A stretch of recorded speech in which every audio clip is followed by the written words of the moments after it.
Fala aí pessoal, beleza? Um pouco sumido do YouTube, mas agora a gente vai voltar ativa. Por quê? A gente vai lançar um vídeo todas as terças e quintas às 14 horas e com bastante conteúdo. Vídeos na prática, não só na teoria. E sempre quando puder, vai ter um convidado. Aqui do meu lado, Mike Terce, lá de Videira, do interior de Santa Catarina, veio prestigiar a gente aqui na FGTech. E eu acho que muitos não sabem também, a gente está montando uma escola aqui em São Paulo, mas vocês vão ficar sabendo mais. É isso aí, é um prazer imenso estar aqui, né? E principalmente ajudando aqui a instalar esse equipamento, né? Para levar conteúdo para o pessoal. Aqui nós fizemos então uma instalação didática, né? E a gente fez, aqui digo, acrescentamos algumas coisas nesse equipamento, né? Que não tem necessidade na instalação do nosso dia a dia. Como por exemplo, os visores de líquidos aqui nas linhas, né? Para a gente ver como se comporta o fluido refrigerante. E mais o que, Fernando? E aqui, esse fabricante, esse equipamento é um Hitachi, é um teto, dá uma olhada aqui, ó. É um teto 48.000 BTUs, é um equipamento inverter com fluido refrigerante R32. Esse equipamento tem 8 metros de linha e o fabricante Hitachi pede um sifão a cada 5 metros de desnível caso a unidade externa esteja acima da unidade interna. Não é esse caso, mas a gente fez isso que é para dar aula, porque quando essa unidade externa fica abaixo lá da evaporadora, Isso. 5 metros é necessário fazer um sifão desse daqui. E tem o raio. Para que serve o sifão? Para ajudar a fazer o retorno de óleo para o compressor, para a unidade externa. O ideal é que o óleo não saia do compressor, mas isso não acontece, né? No circuito de refrigeração, só fica óleo e o fluido refrigerante. Ele fica caminhando.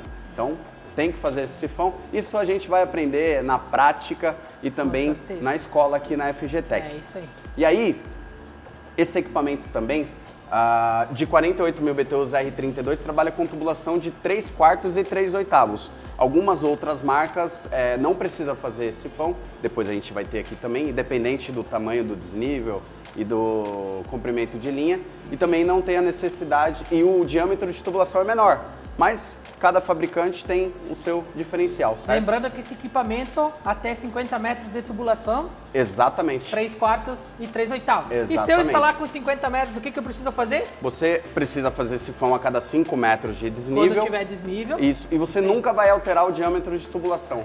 E da onde você tira essas informações? Daqui, ó. Daqui. Todo equipamento vem com um manual de instalação. Aqui tem a parte de pressurização, desnível. Então, sempre quando for fazer a instalação, leia o manual antes de começar o trabalho. Esse equipamento tem um diferencial legal. Chega bem próximo aqui da placa eletrônica.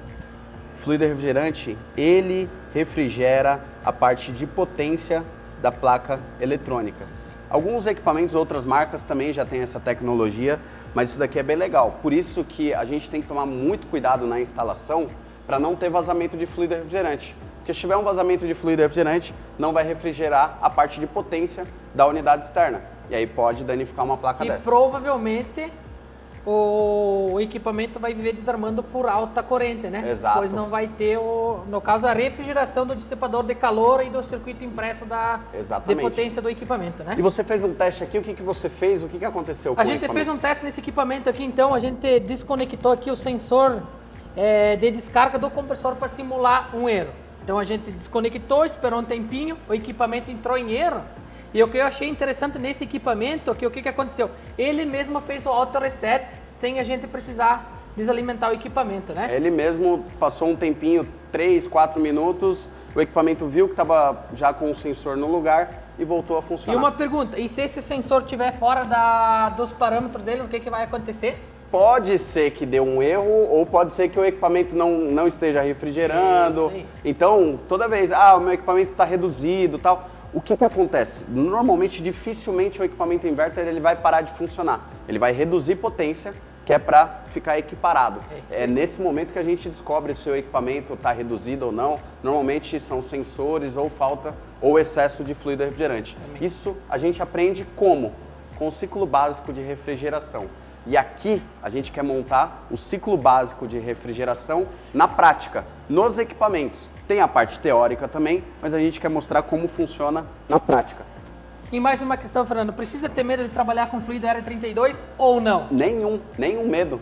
Vem aqui, por gentileza, aqui está dizendo, ó, fluido refrigerante R32, atenção, atenção, risco de explosão. Nunca recolha fluido refrigerante na própria unidade externa se existir algum vazamento ou alguma suspeita de vazamento. Beleza, nesse ponto eu concordo. Mas aqui foi a gente que fez essa instalação, nós pressurizamos, fizemos o vácuo, adicionamos fluido, então nós sabemos que o sistema está estanque, está vedado, não tem umidade, a gente pode fazer o recolhimento, inclusive a gente vai fazer o recolhimento agora. Vamos fazer agora, fazendo uma colocação aqui também, o pessoal, tenho medo de medir pressão no equipamento R32.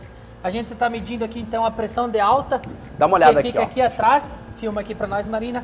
Aqui, essa ó. linha aqui é a pressão de alta. Mas Terce, e essa válvula de serviço? Essa válvula é o quê?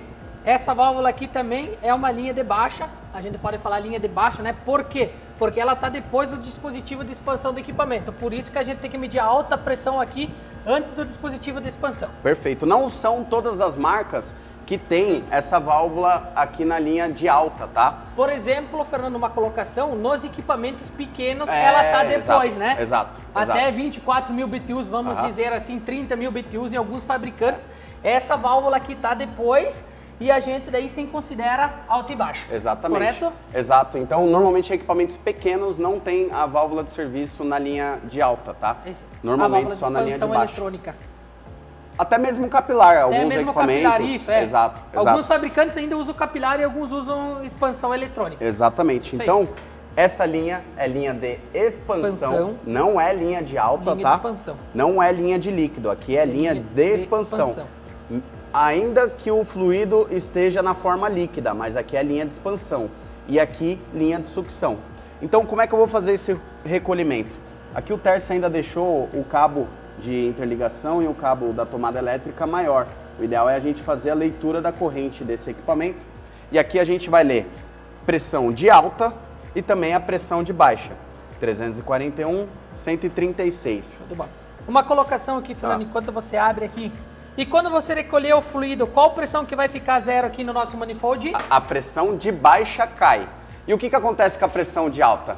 Vai cair também, mas não a zero. Por quê? Porque a gente está medindo depois da válvula de serviço. Às vezes o pessoal acha que, pô, tá recolhendo a pressão de baixa, então a pressão de alta tem que aumentar. Não, porque se o equipamento, o compressor está exercendo menos força, se na linha de baixo ele não está puxando o fluido refrigerante, ele está exercendo menos força. Então essa pressão tem que cair também. E a corrente cai junto. Então, cai corrente, cai pressão de baixa e cai pressão de alta. Porém, a pressão de alta tem uma hora que ela fica estabilizada. Eu acredito que vai ficar nos 250 PSI aqui, mas vamos fazer o teste na prática agora para mostrar para o pessoal aí. Porque tem uma hora que recolhe tudo, essa pressão fica estabilizada. Vamos fazer aqui. Bora lá. Então, ó. Filma aí, Marina. Pressão de alta, pressão de baixa. O que eu vou fazer? Fechar aqui primeiro a válvula da linha de expansão. Vamos deixar o equipamento ligado, Fernando, para ver se ele vai se proteger quando a gente fechar o fluido? Vamos, olha lá. Vamos ver aqui. Linha de baixa, caindo. E a linha de alta? Aí, já começou a cair também, tá caindo também. Isso aí. Então, as duas linhas caindo, ó. Aqui não vai cair tudo, tá? Vai ter uma hora que ela vai estabilizar.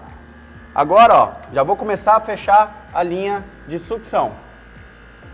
Fechando. O equipamento vai entrar em vácuo, entrou em vácuo. Mais um pouquinho. Aí, ó. Equipamento desligou e eu fecho completamente. E o equipamento se desligou sem eu desligar o controle. Para ver que o equipamento, ele mesmo se protege por uma alta pressão no sistema. Exatamente. Na verdade, por baixa pressão. Por baixa pressão, né? É isso aí, claro. Aí, ó, dá uma olhada aqui. Em vácuo, na linha de baixa e na linha de alta, 250 PSI. Aqui, eu acertei. Nós fizemos o recolhimento sem dificuldade nenhuma, zero problema. Agora a gente pode desconectar essa tubulação. Não é o caso aqui, eu vou soltar novamente, porque isso daqui é totalmente didático. Opa! Totalmente didático, né? Então, qual que é a sugestão que quando você faz a instalação desse equipamento, ou você tem certeza que não tem vazamento, não tem umidade no sistema, você pode fazer o recolhimento do fluido refrigerante R32. Se você tiver uma recolhedora, muito melhor. Mas a gente sabe que a realidade, infelizmente, não é todo mundo que tem. Mas pode fazer com segurança. E como que é com segurança?